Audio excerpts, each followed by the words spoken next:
So it's effectively maybe a 13-meter sailboat. It's a sailboat because it has masts and sails. It has 2 masts. It has a cockpit, that's where you sit and steer a boat. The cockpit is not in the back, it's in the center. It's a center cockpit sailboat. It is actually a ketch, because a ketch has the cockpit in front of the mizzenmast. You have one person standing here, like letting out a little bit of rope at a time, and then another one pulling on the other side. But we've had big problems with it, you know. Look through every part of the boat. Note where things are. Here is another sails. Spinnaker, it's called. It's colored one, like parachute. And you're carrying about rope, like this, yeah?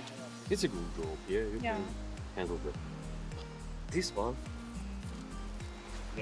plastic. We have this little station with the radio, GPS, and maps, and I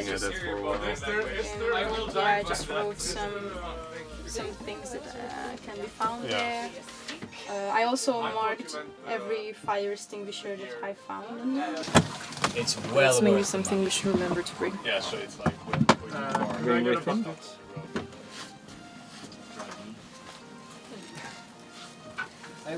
It's teak, it's a special wood.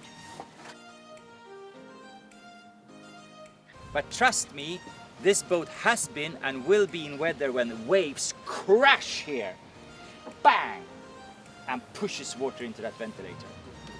They should be able to be closed also. When you're out at sea, close the hatches, bolt them down, because yesterday we were out, it was splashing over deck. Even though there were no waves, the wind splashed over. So if you look here, if I will really want to take care of this, I can now